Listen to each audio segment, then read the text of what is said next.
Neurketa ez da besterik gabe osagarri bat baizik eta ikasketa indartzeko elementu giltzarria.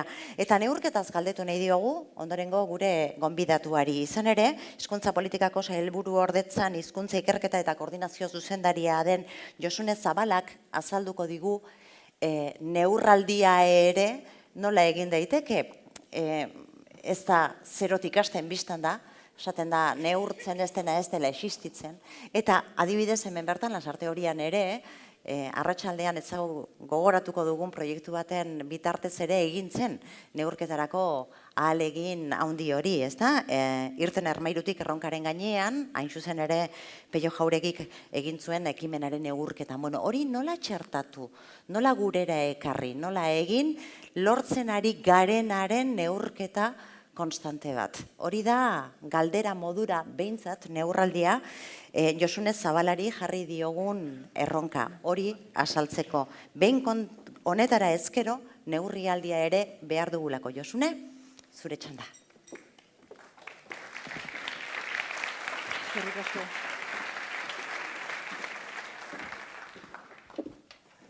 Bueno, eguerdion den hori eta ezertan hasterako eskerrak eman naizkitzuet. Alde batetik udaltop antolatzen dezuen guztiei eta 10 urtean urtez urte gai bat hartu eta ura jorratzen udal teknikari guztiekin aritu zaretelako eta iraun indezuelako eta noski nola ez irauteko arrazoiak eta gogoarekin jarraitzen dezuelako alderretatik eskerrik asko eta bestetik, bueno, aukera utzi diazuen ez ona etorri eta hitz egiteko lizentzia hartuko dut pixka bat goizeko, goizean entzun dedan horretatik sentitzen dedan poza zuei transmititzeko, ez? Zenbat adibide ikusi ditugu, zenbat euskalkitan jaso ditugu hitzaldiak eta denok batze gaituen euskara horretatik, ez? Gure aldetik, ni momentu honetan hizkuntza politika sailburu ordezkatuz nago hemen, eta gure aldetik askotan esaten dugu, ez? Bide bat egitera goaz euskaraldearen bitartez, eta berdin partekatzen dugu ideia hori euskaltzaleen topagunarekin, eta momentu honetan, goiz honetan, bide horren berri edo bide horren inguruko informazioa jasotzen ari gera pixkanaka, ez? Ez da zerbait helburu bat bada, baina helburu horretan nik uste bide askoz interesgarriagoa dela. Eta bide horietako bakoitzaren berri izatea, eta bakoitza nola bizi duen hori, eta adibide ezberdinak jasotzea, eta adibide bakoitzetik guk zer eraiki genezaken jasotzeko aukera hori izatean ikuste dut pozgarria bezain aberasgarria dela. Eta alderri horretatik zorionak denok herri bakoitzetik edo bailara bakoitzetik egiten ari zeraten lanagatik. Hori, aipatu nahi nun, eta gero bestetik, izenburuak berak esaten duen bezala, ez? Guk instituzioetatik euskaraldia sustatu nahi izan dugu, topagunarekin elkarlanean, eta bide horretan, ikusten gendun, Lasarte Horian ere ikerketa bat egina bazegoela, eta emaitza batzuk eman zitula ikerketa horrek, eta ikusten gendun, honek ere merezizula neurketa bat, honek ere merezizula irakurketa zientifiko bat egitea. Ez bakarrik, ondo atera da, ze ondo, ze pozik, ze bide egin dugu. Eta bide egin dugu, eta bide horretan zer egin gelditzen geha modu kuantitatiboan eta modu kualitatiboan. Behintzat, egingo dizkiogun galdera batzuei nola erantzungo diegu. Eta horri ere, erronka horri ere heldu genion, eta gaur, ni hemen bakarrik ari naiz ere hizketan talde bat ordezkatuz hitz egingo dela esan nahi dizuet. Hor badaukagu talde bat, soziolinguistika klusterrak gidatzen duena, Pello Jauregi ikerketaren zuzendari dela, eta gurekin batera euskaltzalen topagunea, Gipuzkoako Foru Aldundiko euskara berdintasunerako zuzendaritzan ordezkaritza, eta baita ere, Nafarrotik euskara bideako ordezkaritza, eta iparraldetik Euskaren Erakunde Publikoa eta Herri Elkargotako ordezkariak.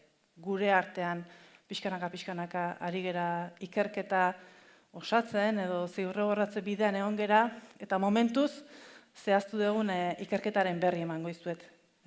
Emango dizuet momentuz historitxo bat egingo dizuet, nolaz hartu genuen ikerketa bideratzeko autua, eta nun oinarritzen den hizkuntza politika sailburuordetzaren zein helburuetan oinarritzen den ikerketa hau, eta horren ondoren zertaragoa zen, zer ikertuko dugun, eta nola ikertzeko asmoa daukagun soziolinguistika klusterraren bitartez.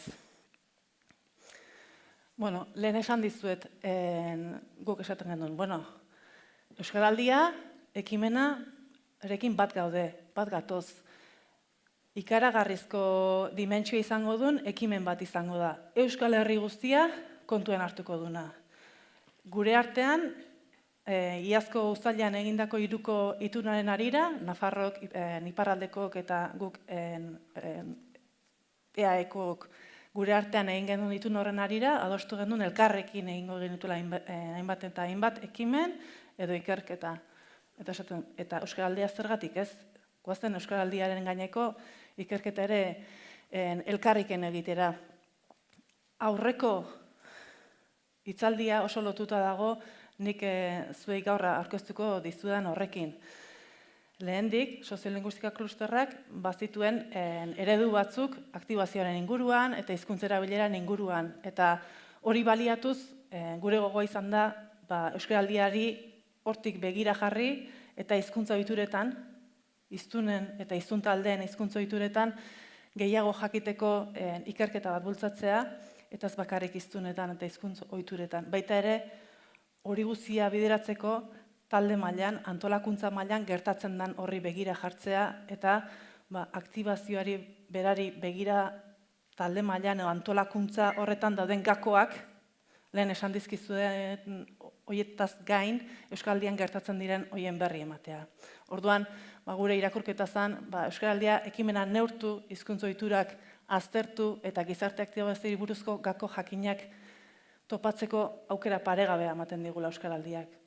Eta bide horretan proposatu genion Euskararen aholku batzordeari, berariaz talde azpi batzorde bat baukagu, gizarte aktibazioa eta erabilera izena duna, eta proposatu genion ikerketa egin nahi genula edo egiteak lagundu altzezakela gogoetan eta baita ere aurrera begirako neurriak hartzen. Horretan baiezkoa jaso genuen eta bere baiezkotik etorri da ondorengo erabakiak hartzea eta ikerketa bideratzea. Erabaki horien baitan, gu gure buruari ere galdetu genion. Zergatik da guretzat garrantzitsua ikerketa bultzatzea. Bereziki, gure euskararen agenda estrategikoan dauden 4 helburu horiei 9 ditugu, eta 9etatik 4 helburuei erantzuten dialako. Eta pixkat labur esango izkizuet, zein dian, lehenengoa da, 3. helburua da berez, 3. helburu estrategikoan aipatzen dugu Euskal Herritarren euskararen erabilera handitzea eta kalitatea hobetzea dela helburutako bat. Eta jakina, Euskaraldiak horretarako aukera ematen digu. Berariaz, kalearen eremuan edo eremu informalean hizkuntza erabiltzeko lanketa bat edo proposamen bada Euskaraldia. Eta guretzat, gaur-gaurkoz ditugun datu soziolinguistikoekin beharrezkoa bezain ezinbestekoa. Badakizue, inkesta soziolinguistikoaren arabera, erabilera pixkanaka goraz doala, azken 10 urteetan maila apalagoan, eta kale erabilera neurketen arabera berriz, azken 10 urteetan pixka bat berenztua. Orduan, gai horri heldu beharra genion, bai ala bai, eta heldu nahi genion, eta ikusten genuen, Euskaraldiaren bidez, heltzea posible zala. Beraz, lotura bazeukan 3. helburuarekin. 6. helburu estrategikoan zehazten duguna da euskara bizi berritzeko ezagutzaren garapenean ikerkuntza eta berrikuntzan sakontzea. Dala gure helburutako bat.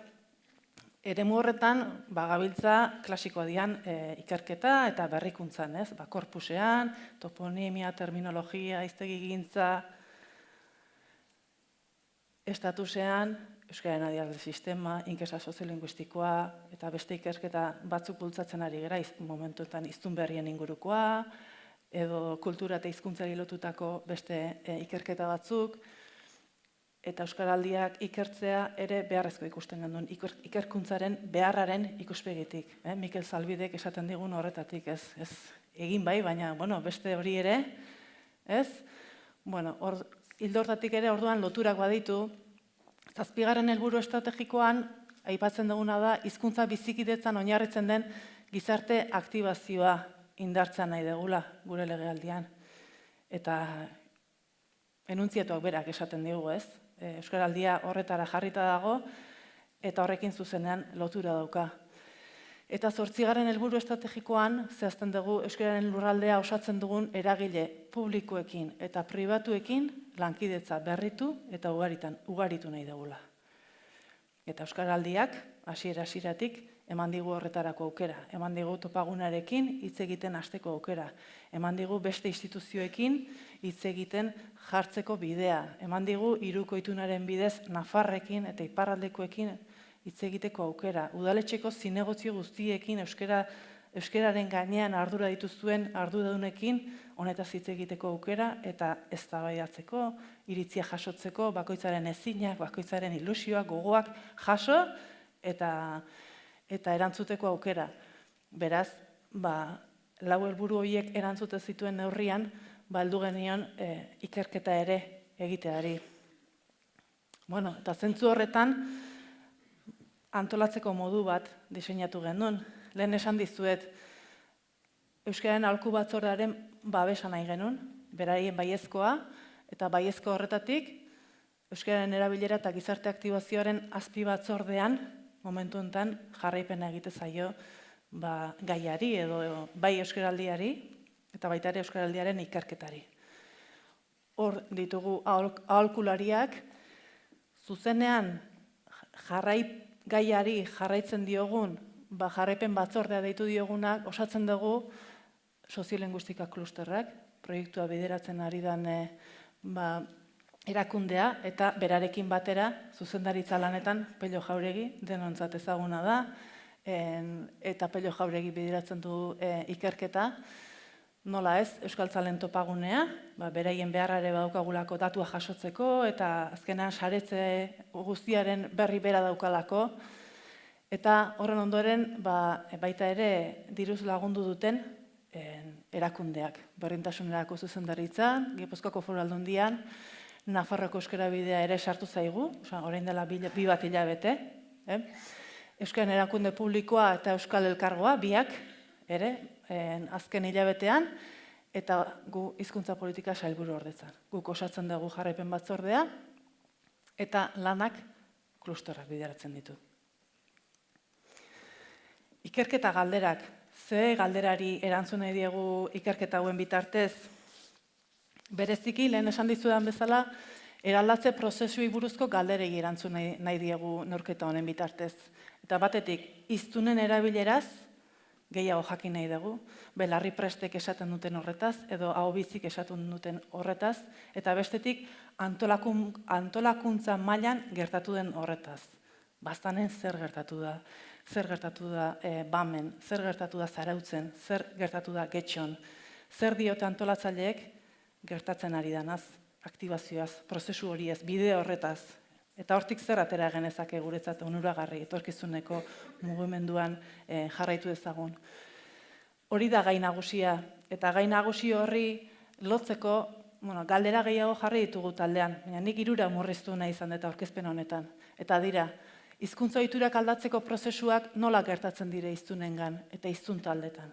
Galdera orokorra, nola gertatzen da hori? Ziur intuizioz, badaukazuela erantzuna, baina guk datuetatik erantzun nahi diegu horri guztiari. Bigarrena, 11 egun euskaraz ekimenak zein eragin du hizkuntza erabileran? Zein eragin izango du belarri prest batengan edo ahobizi batengan? Eta zer eragin izango du komunitatean? Txikiagoan, handiagoan? Eta 3. zein dira hizkuntza ohiturak aldatzera eragin dezaketen prozesuak antolatzeko gako nagusiak. Aurreko hitzaldian eman dizkizue batzuk. Guk erantzungo ditugu euskaraldiak emango dizkigunak. Esan dizuet, emango dizkizuegu euskaraldian emango dizkizuegunak.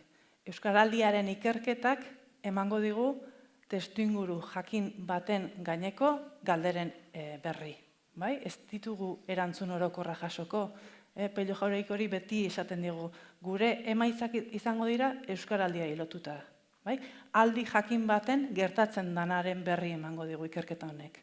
Bai? 11 egun euskaraz hori gertatzeko, bidean gertatu danak, edo momentuan gertatu dan horren berri jasoko dugu. Bai? Orduan, aldi baten gaineko informazio izango da gure ikerketaren emaitza.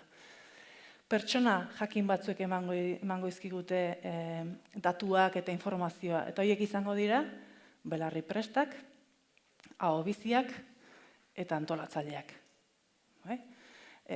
Pertsonek eta pertsona horiek guztiek emango izkigute datu kuantitatiboak, modu kuantitatiboan, eta baita ere modu kualitatiboan. Gero esango izuet nola. Eta espazio jakin batzutan bizi diran pertsonek emango digute informazioa.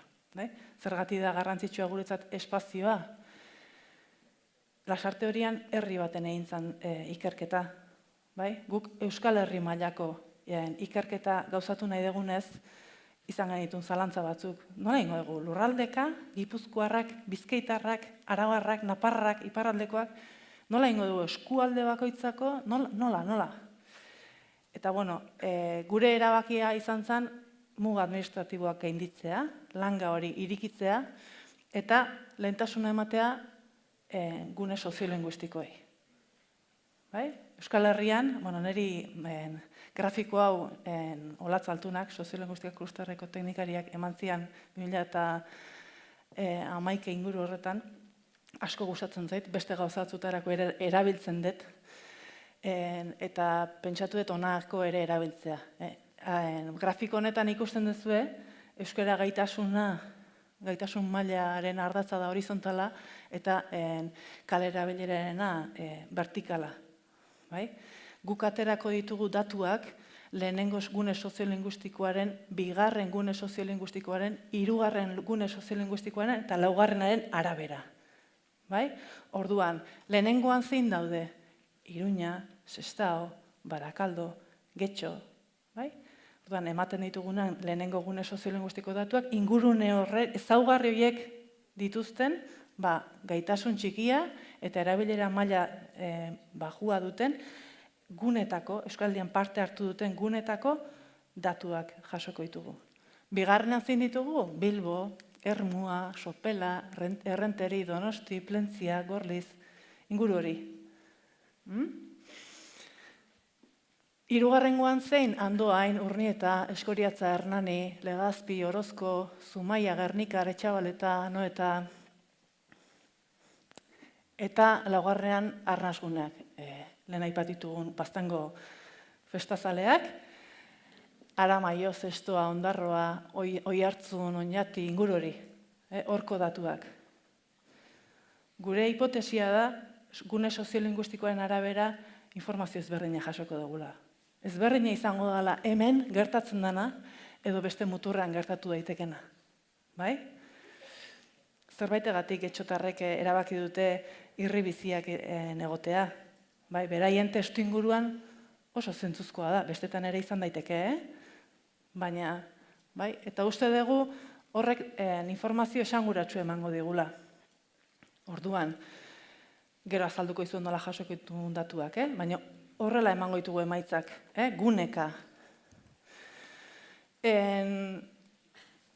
Guneka emango ditugu, esan dizuet pertsona jakin batzuek emango izkigute, garai jakin baten jasoko ditugu, eta jasoko ditugu datu kuantitatiboak, zenbakitan emango ditugu datuak, eta baita ere kualitatiboak, elkarrizketa bidez edo gogoetak jasota.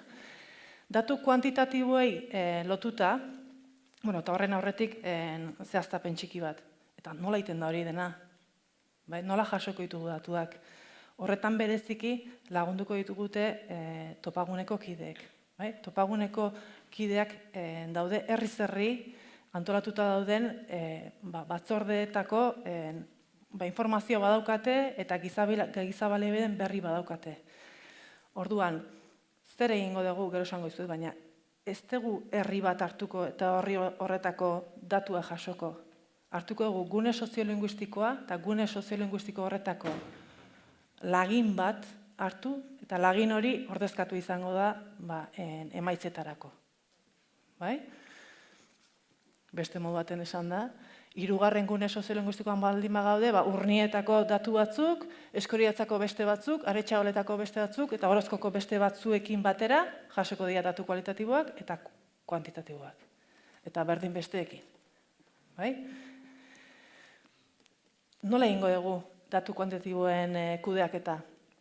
Topaguneak, berak bere webgunearen bidez jasoko ditu izen emate datuak. Orduan, horiek erabiliko ditugu, horren ondoren, soziolinguistika klusterrak informazio hori jasota, kide bakoitzarekin, Belarri-Prest eta OBizi bakoitzarekin harremanetan jarriko da postaz, eta proposatuko dio galdetegi bat erantzun dezan. Hori izango da gure lehenengo lagina. Orduan, postabidezko harremanaren harira jasoko dira datuak. Horrek zer esan nahi du, postarik erabiltzen ez duen horren daturik ez degula izango. Ikerketa guztiek dituzte bere mugak, eta gu dauzkagun baliabideak kontuan hartuta, erabaki bat hartu behar ez zegoen, eta azkenean gure autua izan da posta elektronikoa erabiltzen duen horren datua jasotzea. Orduan, galdetegiak posta elektroniko bidez jasoko dituzte Belarri-Prest eta OBiziek, gune soziolinguistiko bakoitzeko galdetegi sorta jakin bat jasoko da. Eta gune soziolinguistiko bakoitzeko 200, lehenengoan 200, bigarrengoan 200, ala 1600 arte. 3 garaitan erantzuna eman duten parteiden galdetegiak bakarrik aztertuko dira. Konstiente gea, lehenengo galdetegia erantzun dunak batzuk behintzat, bigarrengoan agian erantzuten jarraituko dutela, eta 3. ere bai. Baina posible da, lehenengoan erantzun dutenak, aztea berriz postari behiratzea, edo gogorik ez izatea, eta, pixkanaka, galdetegi batzuk galtzen jongo gea. Baina, uste dugu, kopuru horretara iristeko ahalmena izango degula. Eta jasoko ditun guztiak izango dira, pertsona berdinak, ekitaldia, susten oso laburra izango nintzala, eta... Susta eman dizut igual. Bai. Garaia aurretik, garaia bukatu ondoren, eta handik 3 hilabetera jasoko ditugu emaitzak, eta horren arabera, horiek guztie 3 erantzun ditun horren lagina jasoko dugu. Belarri-Prest eta OBizien galdetegien erantzunak banatuta ere aztertuko ditugu, alegia zer esaten dute Belarri-Prestek eta zer esaten dute OBiziek, eta baita ere bien arteko harremanen harira zer esaten dute. Hau da, prestatu dugun galdetegia, gutxi gora bera nolako galderak ingo ditugun zehaztu da bertan, datu pertsonalak, beraien erreferentziazko datu jakiteko galdetegi zein galdete nordan erantzuten ari dana, eta horri jarraipen egiteko, OBizi dan edo Belarri-Prest, bere hizkuntza gaitasuna, hizkuntza erabilera, erabiltzeko ohiturak, pixka bat ekimenaren bere hizkuntza ohituren inguruan, eta beste galdera batzuk ekimenaren inguruan, euskaraldiaren inguruan. Ia konpromiso maila bete duen ala ez, ia antolakuntza egokia irutu zaion, eta bar da bar. Eta hori, galdetegi horri erantzun beharko diote euskaraldia aurretik, euskaraldia bukatu eta handi gutxira, eta 3. euskaraldia bukatu eta 3 hilabetera. Datu kualitatiboak, horiek kuantitatiboak, eta hortik datu kuantitatiboak aterako ditugu eta emaitzak izango ditugu. Kualitatiboak egiteko idatziz eskatuko diegu, beraien iritzi eman dezaten gertatu denaz edo bizi izan duten horretaz. Belarri-Prest eta OBizi egingo dizkigu galderak eta baita ere antolatzaileei. Galdetegiak beteko dituzte ekitaldia bukatu eta hurrengo festan edo berriz ere elkartzeko herri bakoitzak erabakitzen duen momentu horretan. Gure artean erabaki dugu momentuan bertan idaztea eskatuko diegula, eta 2 galdera orokor egingo zaizkiela eta galdera hori erantzuteko eskatuko diegula, eta hori 2 galdera iriki egingo izkiegula. Belarri-Prest eta OBizi galdetuko zaie egin dutenaz eta bizi izan dutenaz eta antolakuntzaz, eta antolatzaile galdetuko zaie bide guztian gertatu danaz, eta baita parte hartzeaz, nola ikusi dituzten kideak, herritarrak, horretaz galdetuko zaie. Pixka bat, modu laburrean esateko, nola egingo dugu ikerketa gune soziolinguistikoka, bai? Mapan ikusten da koloren arabera zein dan gune bakoitza, datu kuantitatiboa jasotzeko 1600 galdetegitako lagina izango dugu, datu kualitatiboa jasotzeko 200 testu idatzi jasoko ditugu orotara, eta 50 antolatzailenak. Bai? Nola gertatuko da denboran? Euskal Herrian aurretik lehenengo galdetegia izango da, Euskaraldiara bukatu eta segituan bigarren galdetegia, gero etorriko dira datu kualitatiboa jasotzeko belarri prest eta biziren testu idatziak, eta antolatzaileen testu idatziak. Eta handik puska batea, 3. galdetegia. Datu kuantitatiboa jasotzeko. Eta hoxe da, gure ikerketa beste gabe sensazioaz ilusionatuta gaude denok, baina ikusten dugu, zuhurtziaz ere jokatu nahi dugu. Makro ikerketa bada Euskal Herri mailakoa. Eta, bueno, horren emaitzak ziurrenez datorren urtean izango ditugu, ia zer gertatzen den, zuek segi bidei, guk goiti bidatuko zaituztegu eta neurtuko zaituztegu. Eskerrik asko. Eskerrik asko, Josune. Eskerrik asko. Itxaron, ez dakit?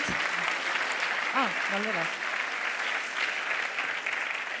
Galderarik baldin badago bintzat, hementxe dugula aprobetxatuta, galdera egin nahi baldin baduzue, eta hortxe, bai, bertan. Kaixo, egunon. Kaixo. Ematen du ordaindu egiten didatela, galderak egiteko, baina... Ez kontatu dena. Aitortu behar dut ezen. Ez kontatu dena hori gero egingo dugu prezioarena eta hitz egingo dugu, lasai. Bai. Berez, galdera bat zena, gero azalpenetan aurrera eginala ikusi dut erantzuna zein zen, beraz, hausnarketa proposamen bat da gehiago. Ebaluaketan planteatu duzu prozesuak ere garrantzia duela eta prozesuen ebaluaketa egin nahi duzuela. Esango nuke agian interesgarria izan daitekeela parte hartuko ez duten eremuetan ere olako ikerketa bat egitea. Zergaitxik ez dan aurrera egin, agian prozesu batzuk abiatu dira, baina porrotera joan dira eta ez dira parte hartzera heldu, beste batzuk agian ez dira planteatu ere egin, horien inguruko hausnarketa interesgarria izan daiteke, eta baita, naiz eta bertan ingurune batzutan zuzenean ez parte hartu, gainerakoen eragina nabaritxu den, hango itxuratan, ez? Jasune? Oso proposamen interesgarria da. Guk printzipioz galdera horri ez diogu lekua utzi ikerketa honetan, baina posible da horretaz ere gogoetatzea, eta aktibazioaz ari garenean ere, aktibatu ez diran horietaz, edo aktibatuek besteak nola eragiten dituzten aztertzea ere interesgarria da. Azkenean, aniztasun handi baten aurrean gaude, eta aniztasun horri begiratzea da interesgarria benetan erantzun egokiek topatzeko. Jasota hori ere, bai? Ez dakit oraingo honetan izango den, eta makro horretan beste zirrikuturen batetik edo sarrote daiteken zerbait berririk, edo zein kasutan gogoeta eginda eta gogoeta jasota. Eskerrik asko. Zuri, bai. Eta eskerrik asko. Ekarpenak egiten segitu, horretan.